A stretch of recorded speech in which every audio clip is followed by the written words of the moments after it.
the video you sent out. You sent one to Pepsi? I said, yeah. And he goes, interesting. They're on the phone. They want to give you $1 million. Welcome to the Around the Pit podcast, presented by Camp Chef. With your hosts, Kyle Andres and Kate Huskinson.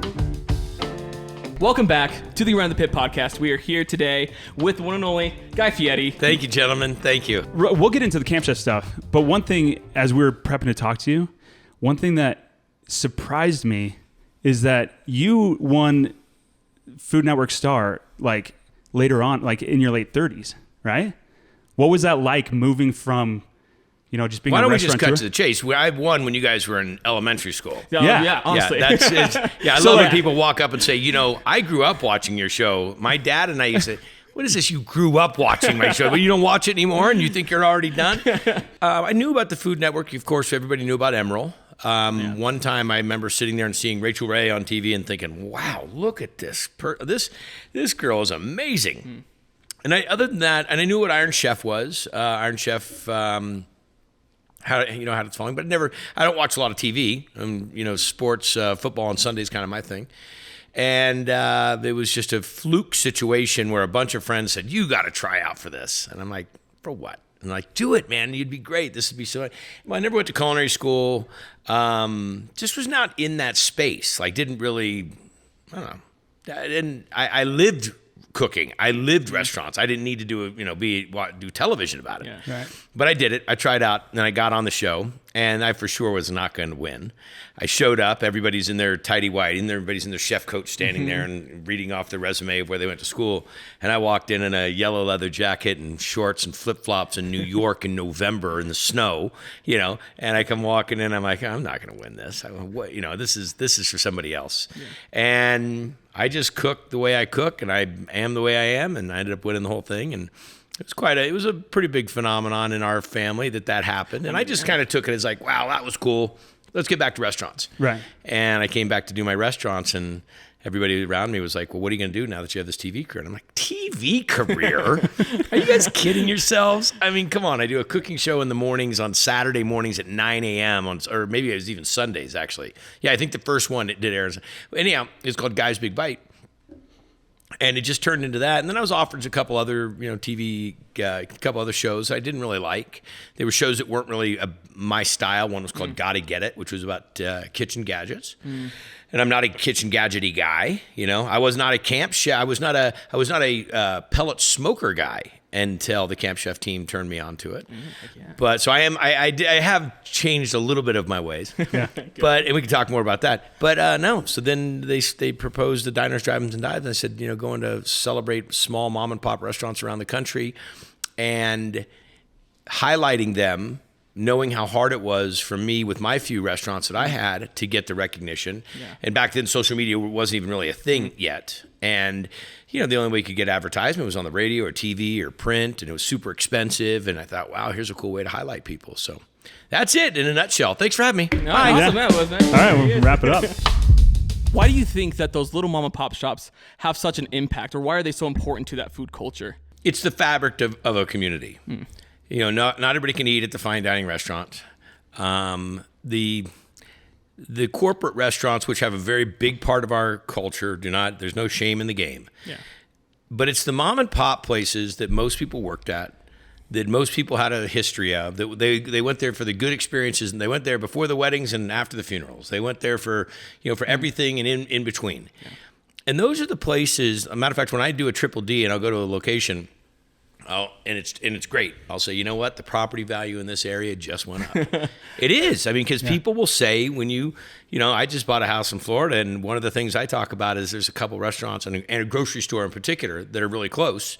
And I tell everybody, like, had I known, I would have, I would have bought the house even faster. Yeah. Because that's what we really love. I mean, food is a common denominator of all people. Not everybody likes the same sports or religion or politics. We see that's the truth. Yeah, some people like the Raiders. Can you imagine that? Well, I think when we just go back to it, let's see, how many Super Bowls? The Raiders, and then the Buffalo. Hey, okay, well, that's four-time AFC champions, baby. I mean, that's impressive. You bet. Or a curse. I mean, it's one of the two. It can be both. Poor Jim Kelly. What a good guy, too. What a good guy. Yeah, anyways. But you fierce reputation, those Bills. Actually, I've been up to Buffalo and shot Triple D up there. Great town for food. You show me a cold town like Buffalo, and people like to do, there's a few things they like to do. They love to watch sports. Yeah. They love to eat great food. They love to have a good time. Cold towns really have a special place in America's heart for food. So that was it. Triple D, finding these mom and pop joints, they become so, they're so important because they do so much, and they're the ones that serve the community, give the jobs. They're the ones that give the donations. They're the ones that host the parties. They're the ones that can look the other way on making a profit sometimes, to offering an opportunity for the soccer team to have its banquet. It's just all these different factors to it. So, and usually in and beside it is this amazing story. And so much of food is a story. You love to hear where it came from. You love to hear who cooked it. You love to tell the story of where it came from and who cooked it and when you experienced and who you were with. Yeah. We live so vicariously, so emotionally through the food connection. And so that's what I get to do, is I get to play those heartstrings of people. And not play them, but give people get a chance to follow along with me. Yeah, get to amplify it. Yeah, we're rolling out. Well, and I think your history as a restaurateur, like blazing your own path, owning restaurants, brings some heart and soul into those episodes that some host that doesn't have that history would have brought. I couldn't imagine anybody doing this that doesn't have the background that I have. You got to be a chef. You got to be a restaurateur. You've got to be an innovator. You got to be an entrepreneur. You got to be a dad. You got to be a dude. You got to be a family member. You got to have these things because we're pulling from so many different facets. Sometimes I'll deal with someone that really doesn't have any idea what they're about cooking. Yeah. They just know how to make the recipes that their mom's mom taught them. Sometimes they have this super big background in the depth of the food, but they just don't know how to talk about it, and they don't have the vocabulary. Yeah. So whatever the case may be, I've got to get the person from point A to point Z, and I got to take America along with us, and I got to make sure that presentation that they get, this opportunity that they get, that I help bridge that for everybody to understand. It's very similar to what you two are doing with Camp Chef, okay, with the podcast. This isn't just about cooking equipment and pellet smokers. I mean, the show would have been over a long time ago because you can surmise it in one or two shows. Yeah. This is about the life around the experience, because the life around the experience of cooking together and eating together and hanging out together, talking about it, like I said, the storytelling, is such a big part of this, because we talk about what we're going to have for dinner. We talk about, before dinner comes out, what dinner's going to be like. We talk about how we're enjoying dinner while dinner's happening. Yeah. We talk about how dinner was. Then tomorrow we talk about how dinner was and what we remember about it. And then we talk, and then we gear up for our next dinner. We do it all over again. And that is really so much of why Triple D does so well. Well, it's kind of fun for people to be able to, after you do an episode, then like the community kind of rallies around those restaurants, and like it brings people together even more after that happens. Yeah, there's a few up where we're at in Logan, Utah, where you've been to, and those places have seen a massive influx afterwards. They have the stuff up on the sign, and there's a couple of people who have had their lives changed because of it too, and being able to really give a voice to those mom and pop shops, that's awesome. It's it's really an incredible thing to do, and you have this history of being able to help out these restaurateurs in need. Like during the pandemic, you did this really awesome thing. I'll let you talk a little bit more about it, but can you explain a little bit more how you helped a lot of those mom and pop shops during the pandemic? Yeah, so when the pandemic hit, and I remember getting the call, someone close to me, close to the government in California, said that the restaurants are going to get shut down. And I didn't have any restaurants in California at that time. I had a few at the airport in Burbank, but that the independent, or not the independent, but all the other restaurants were going to get shut down. And I'm just thinking, wait a second, this is going to happen like on a Wednesday. I said, people are gearing up for their weekends. They're bringing in their orders. They're prepping their food. They're preparing for their caterings. The service staff, everybody's working for the weekend. I think there's a song about that. This is going to throw the brakes on everybody, and most people that are in the restaurant business live paycheck to paycheck, even the owners. Well, and they can't just put it on pause. They've got food that's going to expire. Well, that's the whole point. There was so many facets. There's so many ripples to this, negatively that were going to happen that I don't think that the average person that's like, oh, they're closing the shoe store. Oh, the bike store is not going to be open. Oh, the restaurants aren't going to be open. And not that closing a bike store and the shoe store and all the other stores was not a good thing. That was horrific what it did to everybody. But I knew the restaurants were going to pay the price dearly. And also restaurants are open. The hours of operation are so vast. You know, that's such a wide window. So I was on the treadmill and I'm talking to my team. And I said, okay, we're going to take my credit card and we're going to buy gift certificates in this town, this Sonoma County where I live.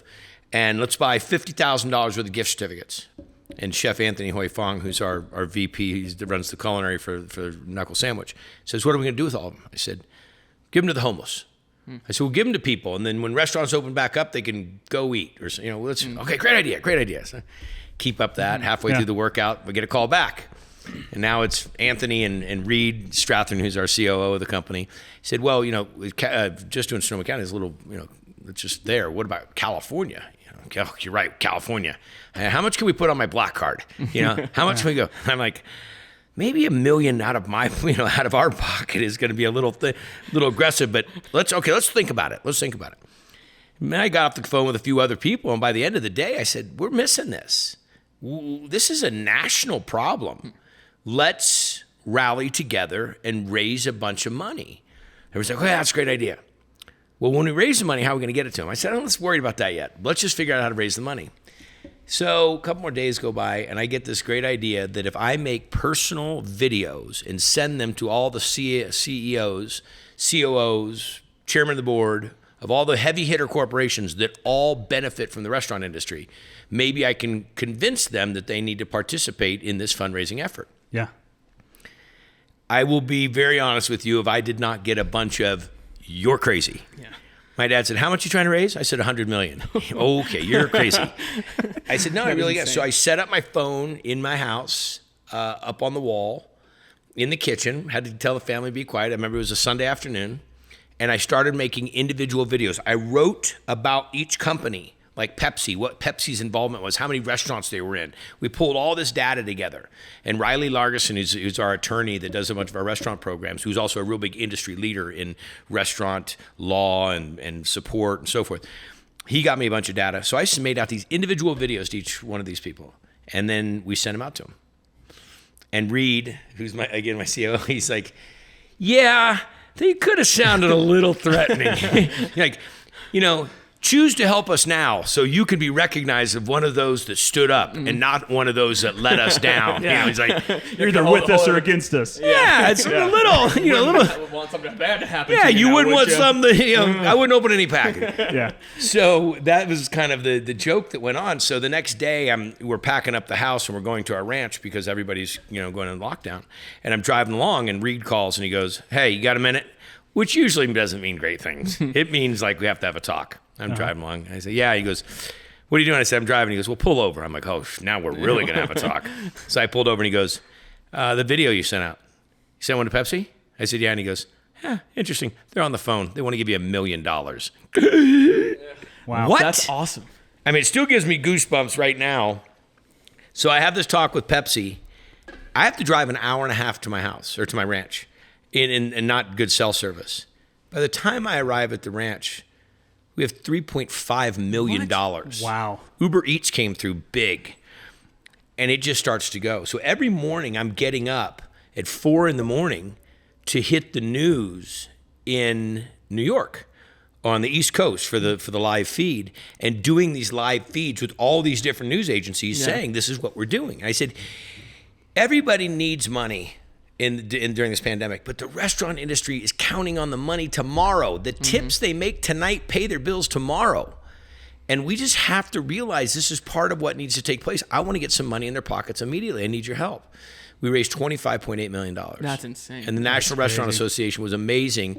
They were the ones that took the money, and they were able to disperse the money out to over 45,000 people. That's awesome. Received a $500 grant. Now it was only $500. Don't get me wrong. Well, we didn't pay the mortgage. Right. Yeah, 20's a 20. Mm-hmm. But the reality of it is, it was something that was gifted to them. And what I wanted more than anything was I wanted them to know that the restaurant industry supported them, and that wanted to be there to help them. And I called it a hug. I ran into, it's gone over the hundreds now of people that I've run into that have told me, I received the money. I got one of the checks. And I mean, I get people telling me this with tears in their eyes. Yeah. They felt like it was a personal hallmark from me, which was awesome. Yeah, that's I mean, because I incredible. couldn't be happier than that, to give some relief to them, be it emotional, be it mental, whatever it was. Yeah. So there was a very big shining moment, and fortunately, there's a lot of amazing people that participated and made that happen. And I'll tell everybody this. We are the greatest country in the world. We have the freedom to be anything, do anything, and create anything we want. The difference between doing it is just really doing it.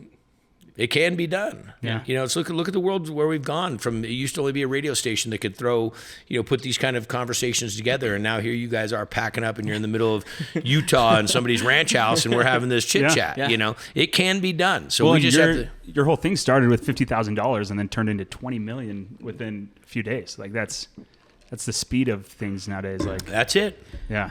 Yeah. You give someone a story to latch onto, they'll take it. Yeah. So man, that's amazing. I remember hearing a story where you were sitting. I can't remember exactly where you were, but you were making like 86 different types of like roasted garlic soup, turning that into the like where you are today, and being able to go that fast, all thanks to the massive amounts of like communication standards that we have now, and being able to grow stuff like that. It's just incredible. It's like you can get off and you can do it, or you can just kind of sit there and just hope it happens. Well, to one you. person doing it is worth 10,000 people talking about it. Yeah. I say this to competitors. We have, I do Guys Grocery Games, Tournament of Champions. I mean, a bunch of shows that we produce. And when they come there to the competition, I look at them and I say, out of the, 20 of you that are here today, only a couple of you are going to walk out of here with some money. And if that is what winning is to you, then you're missing the big picture. You're on one of the biggest competition food shows in the world, and you were chosen over how many thousands of people. So in my opinion, you already won. And that's how you have to look at it. And it's you being here doing it. There's a lot of, I would have cooked this. Well, let's see it then. Sign up, folks. But no, we really do have to remember how this country was founded, and the principles and the successes that we've achieved was from a lot of people going upstream, a lot of people going against the fabric, the fiber, the direction, the what they were told they could and could not do.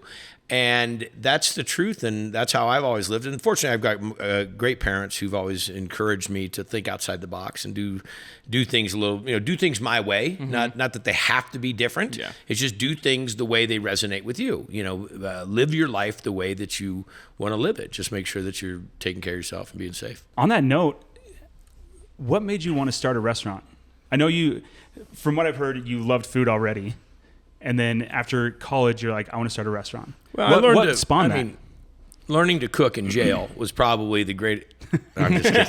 That was you guys. I went to France. I was an exchange student in France when I was young, when I was 16. Didn't have any business being over there. Didn't even speak French, or kind of spoke French. But I really wanted to be an exchange student, so I made a deal with my parents that if I could take French at the junior college at the age of 15, I was a sophomore in high school. If I could take it and I could pass with a B or better, could I go to France? And we had friends of friends that knew a principal of a high school, that knew of a boarding house. And we had exchange students when I was a kid. So I wanted to be an exchange student, but you couldn't be an exchange student through a program unless you had 3 years of language, which in my school, there was only 140 kids in my school. You could only take one, there was only one language, which was Spanish, and you could only take it as a junior or a senior. So that wasn't going to work. So I figured out another system, made my own system, that I convinced my parents I could take French for a year. My dad said, if you can pass it with a B or better, you can go live in France. 16 years old. Wow. Couldn't speak a lick of French. That's intimidating. You want to tell me? Cried my eyes out, man. Got on that plane 16. I'm so tough. I'm going to France. I'm flying. Like, what have I done? It's the worst decision I ever made in my life. And I'm a huge family person, so I miss my mom and dad and my sister so much. But anyhow, so I'm over there and I'm trying food, and I'm like, wait a second. And I was always a food fanatic. I mean, I used to fake being sick to stay home to cook. Are you serious? Oh yeah, I found Wow. that cookbook, The Joy of Cooking. Oh yeah. I'm like, shh, they give it all to you right here. all the secrets, like how to make biscuits. That's just right. They Wrote jammed it me down. Like, who did this? I was so blown away because my parents never cooked with the recipe. Both my parents are great cooks, but we never cooked with the recipe. And I'm looking at this and I'm like, this is amazing. So I was so enthralled with cooking because cooking made people happy. My parents both worked. So for me to be able to cook dinner and have dinner ready, and I was 9. So 9 or 10 when I first started cooking. So when I could make food and they would come home and they would like, you made this? I did a dinner party for them. I think I was 12 for 8 of their friends. I did a Japanese, well, I think it was probably Japanese, Chinese, who knows what it was. It was something, you know. Yeah. But I did this, it was heavy soy sauce, heavy ginger. But I remember doing that, and my parents like this, and their friends looked at me like, this guy, what kid pulls this off? So anyhow, I was always in my jam, and I always wanted to have my own restaurants, and went to college, went to UNLV for business, but specializing in hospitality, and just spent my whole time from when I came back from France all the way through college, went into corporate restaurants to really make sure that I knew the bells and whistles of all the ways that it needed to be done. But then I opened my first restaurant, I think it was 26, was opened my first restaurant. And it was, the thing for me about opening a restaurant wasn't so much about the money I made. I was never a money-driven person. I mean, I like having money, and I do good things with it. But it was the influence opportunity. It was a chance to work with people and influence people and help people grow. Like how many success stories of people that have worked in my restaurants have gone on to open their own restaurants? How many people have gone on to find greatness in their life, knowing that we had part of that in training them and developing them, whatever it may be. So all those things, you know, community impact, raising money, just all those things. So it's been owning a restaurant, just like I highlighted earlier about the mom and pop restaurants. It's not just about making food and, you know, having happy hour. It's really about interfacing and interacting and supporting and being part of the community. And it's probably one of the strengths of a community is a restaurant. Yeah. And so for me, I got a chance to do so much good with owning restaurants and now we have we have a lot of restaurants, but that's one of my favorite parts of it. Yeah, that's awesome. I mean, it's very noble. So what I'm getting here is that you want to be an influencer, and that's why the restaurant thing. Let's use it in proper context. Not Guy Fieri started because he wanted to be an influencer. Guy Fieri. Yeah, no, it's not influencer. I think that the what's the word? The definition of what I wanted to be was someone that could make an impact. Yes. A positive impact on the community. I think that, and I'm kind of saying this jokingly. Yeah. I think influencers have their space in this world that is awesome. They have a voice and someone's willing to listen to it. Yeah. It's just like this. It's today you don't have to be a radio station for you two to have the opportunity to be putting this all together. So it really is an information society. We're so thirsty for it. And so, you know, people can say, well, where does this influencer, this, that? Don't worry about it. How about that? How about you just recognize whether or not they're gaining the awareness and gaining the recognition, and if they are, amen. Heck yeah. You know, right? And everybody does it for their own reasons. You know, my reasons were more philanthropic than the average person, or than maybe most. But you know, whichever. That's not the issue. The issue is you have something to say, you have a way that you're saying it, and are people listening to it? There's a story that's told around When do Camp you guys Chef. sing? Because I was told that there was a real like melodic part where you guys came together and were able to bring all the aspects of our conversation together, and that you guys did that in either a rap or a country song so that's at or the something. end. He's going to lay down a beat, and then on top, we're actually going to have and I don't have to be cameraman here Mike. for that, correct? Oh no, you're a key part of it. We Oh, need I you am. here for Okay, that, because Mike's going to come in, give us a nice rap. He's I don't really know good that at that'll rapping. sit. That probably won't sit well with me. I'm very nervous at My this. vocal cords are a little tight right now, but Yeah, it's okay. We need to do a vocal warm we'll up. do our best. Yeah. Well, you guys do that on your own time. That'll be fun. Yeah. So there's a story that's told around Camp Chef. Yes. It's how we're connected to you. Is you cooked We're on not Camp long Chef. lost cousins, just so you know. Okay. Yeah. Don't try to bring Not that don't try to connection. bring it together like that, Sleepy. All right. No, the story that's told around Camp Chef is you cooked on Camp Chefs before starting your restaurant. You tested recipes and things. Probably for anyone who worked there right now. Well, I'll tell you Camp Chef. the real story of how it worked. So yes, I did start with Camp Chefs. So Camp Chef still, in my opinion, is the closest thing to restaurant quality equipment that there is. And matter of fact, I don't even say closest to is restaurant quality equipment.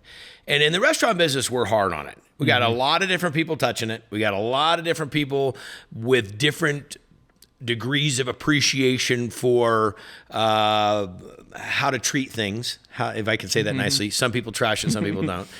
And Camp Chef stoves, I still have. I told Captain Sparrow that I have some Camp Chef stoves that need to be in the Hall of Fame. They need to be enshrined at Camp Chef because of what they've been through. I don't even know that you could tell they're Camp Chef if you didn't go back to some of the serial number DNA that's on it. Go back to the old cash cooker. They're beat up, you know. Yeah. But the thing is when we'd open a restaurant, a lot of times I'd get my restaurant. It was my first one, matter of fact, my first Johnny Garlic's. We didn't have the health department permit yet, which means we didn't have the gas turned on yet, which means that we couldn't cook in the restaurant. But I was paying rent the day I started to take the restaurant. We were doing construction, painting it, doing all this kind of stuff. And I needed to train the cooks at night. And I only had 3 cooks. But we needed to get the recipes worked out. We needed to get this whole thing done. And the only way we could do it was, because the gas was on, is we brought in these Camp Chef stoves. So we put up the Camp Chef stoves on top of the regular stoves with a propane tank and use that as our hotline. And then we could do the mock training of where the line was going to be set up and how things were going to work. And that was the game. And that's how we did it all the time. And then catering, well, I owned like 10 stoves. So anytime we'd go catering, people would go and bring all these hot boxes with all their food prepared. I'd prepare my food on site. So it just became this, it was pretty synonymous with our team that, Guy Fieri had an arsenal of these stoves. I remember we did an event called the Battle of the Brews, which is the first big now it's a long-standing event in Sonoma County. And we go there, and I set up. They're like, could you come and serve food? I'm like, yeah, you bet. Well, I come in with all my Camp Chef stoves, and I set them up, and I'm cooking pastas. There's 1,000 people there for this beer tasting, and I'm cooking pastas. And the fire department comes in and goes, what is going on? Well, fortunately, it was such a phenomenon that I was doing live cooking and making real food in front of people that they just stood there with a fire engine on the front of the building and a fire engine on the back of the building, and firefighters at the ready in the event that this, whatever I did was going to cause a fire and let me do my shenanigans. I mean, that's really what happened. But anyhow, that all comes to this final moment. We're at a convention in Las Vegas, and I'm trying to kind of go through discreetly and with a ball cap beanie on or something. And I walk by the Camp Chef booth, and I'm looking at it, and I had never seen a Camp Chef booth. I mean, I just only knew the stoves from getting them at Costco or, get them at Sportsman's. And I come by, and there's all this stuff. And I'm just looking, I'm just jaw-dropped. And I just said to somebody, I go, you know what? This stuff, this is the best in the business. I've opened restaurants with this. It's indestructible. And the thing is you back up your product. And for the price, I said, let them know I'm a big fan. And I walk away. And Reed Strathern, my COO, is behind me. He was with me. And Reed's is a tall guy. A lot of people like to think Reed's my bodyguard. He's not. He's actually runs the company. And the person taps him on the shoulder and says, "Hey, was that Guy Fieri?" He's like, "Yeah." He goes, "Oh, that's awesome." He says, "Well, my name's Captain Sparrow." He didn't say it's Captain Sparrow. He says, "My name's Brandon Sparrow. I'm the president of Camp Chef." And that is how the whole conversation started. I wasn't pitching them. They weren't pitching me. And we started to have this little conversation, and we just became friends. Massive respect. The entire team that pulls this off. And so now I'll take a turn for the worse on the friendship because they want to send me a pellet grill. Oh, no. I was inducted into the Barbecue Hall of Fame in Kansas City by the KCBS, by the Kansas City Barbecue Society. My barbecue team had won the American Royal. I've been around barbecue quite a while. I had my own barbecue restaurant, Tex Wasabi's, and no self-respecting barbecue pitmaster going to use an We'll use an easy bake oven. Yeah, it's the equivalent. It was the equivalent in my mind. And Camp Chef sends me one. And I'm just like, I'm almost mocking it. Yeah. Like, it can't be real. The pellets have got to, how they put the pellets together, little rabbit feeders. They can put that together with plastic or glue. I want some of that gluey taste. Mm-hmm. One rack of ribs. That's all it took. Wow. When you can put a rack of ribs that, in my opinion, builds bark, gives you smoke ring, gives you the set it and forget it consistency that you can with a pellet. To give you competition barbecue at home, I own stick burners. I own monster stick burners. You have to have a relationship with a stick burner. You have to know how it. That's the reason you name them, is because they really have a temperament and a style and and quirkiness about them. Yeah. Hot spots. You put these things together. You get this together out of the box. You're going to be a pro. I mean, you really got to try hard to screw it up. You really got to be good at screwing stuff up if you're going to screw it up on a Camp Chef pellet grill. And so I've been this unofficial ambassador, and it probably turned more people onto it. And every time they bring me something and they're like, we want to show you our pizza oven. They're like, no, seriously, we want to show you the pizza oven. I'm like, don't waste your time. I have $30,000 wood-fired pizza ovens in my backyard. All right, I don't need your shenanigans. You guys won on the pellet grill. Okay, you got you got to the dance floor because of the burners. I'll give it to you that you pulled the unicorn out. You pulled the unicorn out with this pellet grill, but don't push it with this pizza oven. So there we are, family road trip in Utah. Steve McGrath shows up. He and Garth Brooks. They all show up, and they bring this shenanigans pizza oven that's going to go on top of a burner. My whole family's standing there, and my best friends are with me. We're on this big, what we call a guy's family road trip, and they're standing there looking at me like, this is where Dad has to do one of those nice things for the funny guys that showed up that drink Dr. Pepper all day. Really yeah. We're going to do something with them, and they're eating the cinnamon gummy bears. And so they put the thing down, and we made the dough, and we stretched out the dough and the whole thing. And I'm like, here we go, kids. This is going to be great. People lined up in the campground in Utah like we had opened a pizzeria. We were making pies faster than we could get them done. The kids were inhaling them. They were giving such great crust. The dome heat was so amazing. You know, like a lot of times in a wood-fired oven, if you're not getting good dome heat, you're going to have to lift your pie up into the dome a little bit to get that browning. These things were so tuned. So I'm like, shooting my mouth off. A bunch of my friends are up doing Guys Ranch Kitchen, which is our culinary show on Food Network, and I invite chefs from all over the country to come cook with me. And I'm telling them one night, yeah, you know, these pizza ovens from Camp Chef are really amazing. And they're like, what kind of oven is it? I'm like, this big. Oh, really? It plugs in? No, it goes on top of a burner, propane burner. And they're like, yeah, right. With all these like high-level chefs, you're trying to explain this to them. Here you go. So you started to sell out, have you? And I'm like, no, I'm really serious. You guys got to try these. So the next day or a couple days later, I had the Camp Chef guys bring in a bunch of the pizza ovens. And again, I think this thing costs like $300 or under $300. I don't even know how much they are. There's one that's this big, and there's one that's this big, and then there's one that looks fancy and comes on a cart. I don't have all the SKUs. You know, we let the people that, you know, have, you know all those SKUs memorized? Yeah, exactly. How dare you? So I get them together, and I give them all the dough and all the stuff, and I said, okay, let's have a little pizza competition so you can make the pizza. Every single one of them, Antonio LaFaso, Aaron May, I think Christian Petroni was there. Everybody's cooking with them, and they're like, this is ridiculous. So it's just been this funny thing that whenever they say that they're going to do something, these little ovens, they make these crazy ovens, these little propane ovens. They look like an oven that came out of a camper from a 1968 what was a streamlined camper. And we use them on our cooking shows.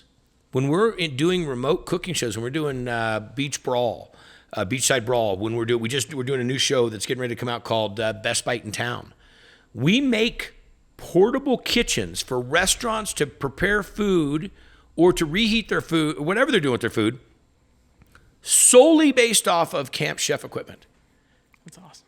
It's commercial kitchen gear in the middle of nowhere when people need it. So it goes on and on and on. I mean, I'm just I started as a fan just simply about the burners and what I say about these folks. And even when we get into their cast iron and we get into their pizza peel equipment or whatever it is. I mean, this is really the truth. I just called Steve-O.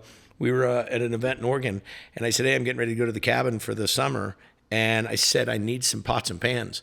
And they sent me the whole line of the pots and pans from Camp Chef. And I went up and I took all my pots and pans and invited all my friends from around the lake and gave them all my old stuff. Like, ooh, look at this saute pan I got from Guy Fieri. What are you going to use? Oh, don't worry. I'll find something. And I whip out all this. I whip out all this Camp Chef gear, which it doesn't matter if you cook with it on the stove or throw it in the fire. Yeah. It's going to work for you. So I'm glad that you guys are doing this and highlighting people and food and all these different aspects of all the people that surround Camp Chef, because it is real deal. And one of the things that anybody will tell you, I turned down my first big primetime show I ever got offered in Food Network. Got to get it. Mm-hmm. And I walked away from it, and I was walking away from a TV career in most people's minds.